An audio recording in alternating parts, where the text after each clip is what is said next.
These were good problems that you asked about, and I'm going to make this video and send it out to the class. So on this one, even though I do have a quotient, you've got a lot of rules that you can use, and if I ask you to find the derivative, try and go the easiest route. First thing I'm going to do is to rewrite the denominator as x to the 2/3. But since this is a monomial, another thing I'm going to do is separate these individually. I can do this only when I have a monomial in the denominator. I've still got to simplify this one, so let me keep on going. You've got a rule. If you've got a base raised to a power over same base raised to a power, you subtract. And I'm running out of room. So I'm going to subtract my exponents, okay, going up. So I'm going to have x to the 3rd minus 2/3, and if I have that, that should give me x to the 7/3. The next one I'm going to have a minus 2, x squared minus 2/3, and you can try that in your calculator, and that should give you 4/3, x to the 4/3. Now I'm going to get the derivative of that. So I'm going to have 7/3 x raised to the 4/3 minus that times that will give me 8/3 x to the 1/3. And that's perfectly legal. The quotient rule, if you use that, would take you a whole lot longer, a whole lot more involved, and actually more algebra. So that is the best route to go. So that was out of section 11.3. I'm doing problems that are similar to the ones that's in the book. Section 11.4, I do have a quotient rule, and even though I've got a monomial down here, I can't separate it like I did that prior problem. So my u is going to be natural log of 1 plus x. My v is always my denominator. My u prime, my v prime. So now my y prime is equal, long fraction bar, go take my v,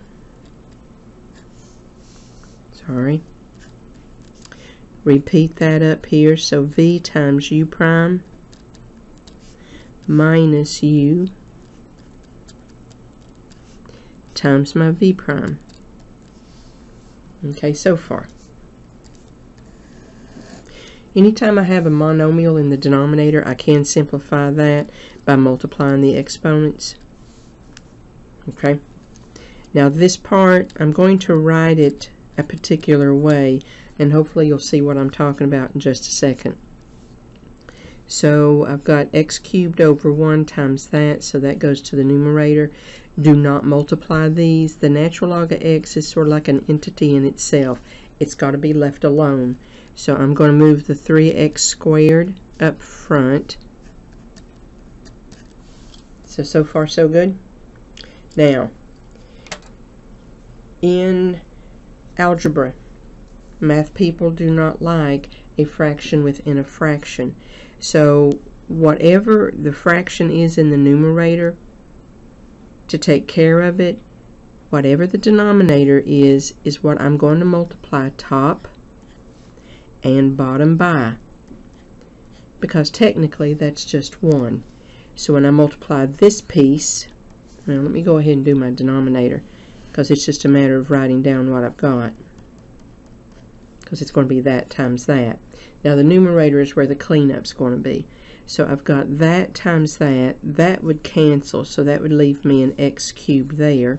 But I also have to do it to the back because this is a binomial up top.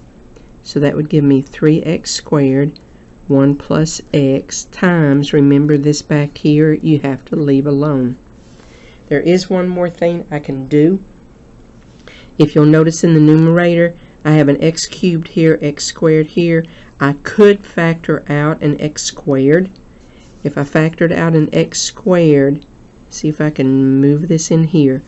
Factoring out an x squared up here, that would leave me an x minus 3 times that quantity times my natural log.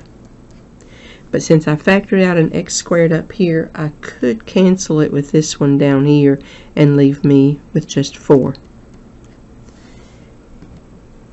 That's as far as I can go. I cannot cancel this because this is a binomial. The only time I can cancel is if I can factor and eliminate that way. But now on this one, I would accept that answer or that one. So that was those. Got some more. I've got to find the derivative of this one. Now, I know the computer always gives you that, but if the computer doesn't give you that, then you have to write it down. This is my chain rule. So I have got to go 3 times my constant up front, do a rewrite, decrease power by 1, times, now you got to focus on the inside. This is the E rule. So I always put the constant times, there is a repeat back here, and now what goes in here is the derivative of the exponent. Alright, so now let's see what I've got. I've got 3 times 2t, so that would give me a 6t, parentheses, I've got this squared times the same thing, so I could write it to the 3rd power. Odd, but that's how it goes. 57, y prime. Anytime you see an ln to get the derivative, I draw my line. That goes in the denominator. I got to get the derivative of that for the top, so that would be 3/2 times, let me do my rewrite, decrease power by 1, so that would give me 1/2 times the derivative of the inside. Now I've got cleanup here. First, I see 3/2 times 2 over x, that will leave me a 3x, but I've got a base raised to a power over same base raised to a power, so I combine those by subtracting exponents, and I go down with this. So it looks like it's going to give me x squared plus 3. 3/2 minus 1/2 is 2/2, which is 1.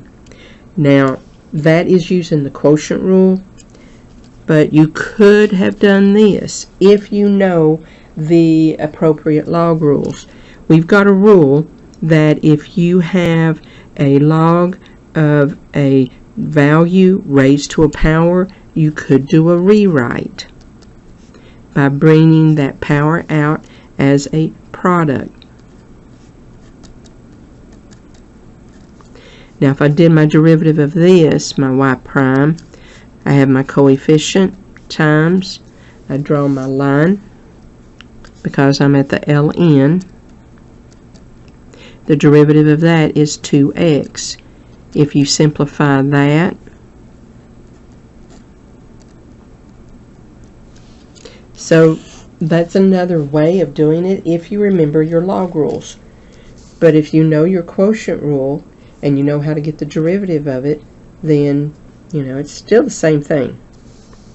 Now the next problem, we have to find the derivative and the values of x where the tangent line is horizontal. I've got myself, since I see a product here, an x in front and an x in the back, I've got to do my product rule.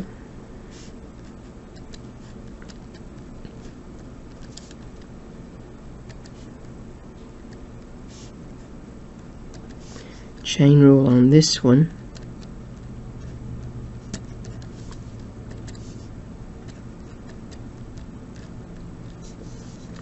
So now I put it together. F prime of x is equal my v times my u prime plus my u times my v prime. Alright. I'm going to rewrite this so it'll look the same, but there's a lot of factoring that will be going on here. So 3x squared, parentheses, x minus 7 raised to the 4th plus, I'm going to multiply those.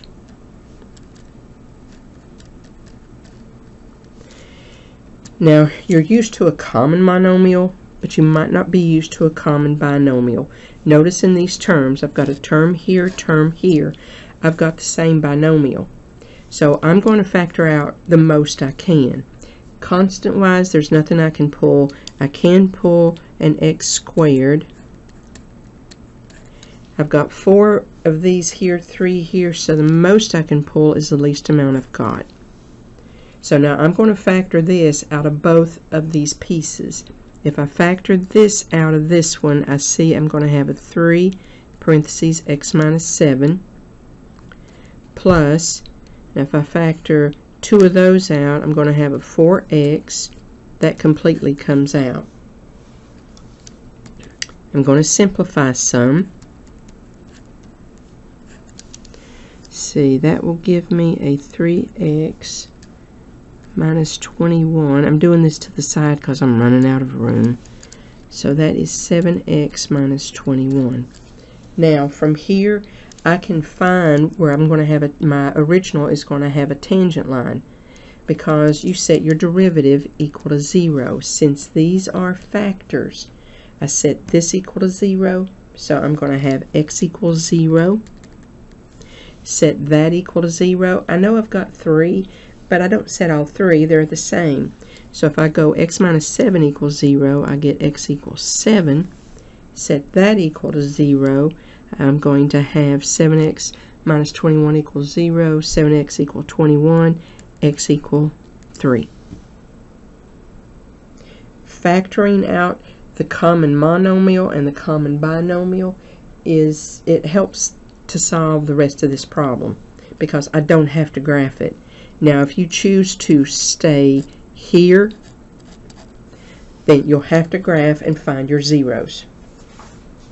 Alright. One more. 71. I've got to rewrite first. So f of x is equal to parentheses x squared minus 8x plus 20 raised to the 1/2. F prime, I've got 1/2 times my coefficient of 1. Rewrite parentheses, decrease power by 1 times the derivative of the inside. Now I am going to rewrite this without that negative for you to see what I'm going to be talking about. So I've already got a fraction built in here, so I've got a 2 in my denominator. That's going to go to the denominator. That stays in the numerator. I could factor out a 2, but this is alright. It had the same directions as the prior one. I've got to find the value or values of x for the tangent lines horizontal. The denominator cannot be 0, so I don't even have to worry about that. So 2x minus 8, set it equal to 0. That is where I'm going to have a horizontal tangent line to my original curve. Now, if you did factor out the 2, that would go with that. So for it to be simplified all the way,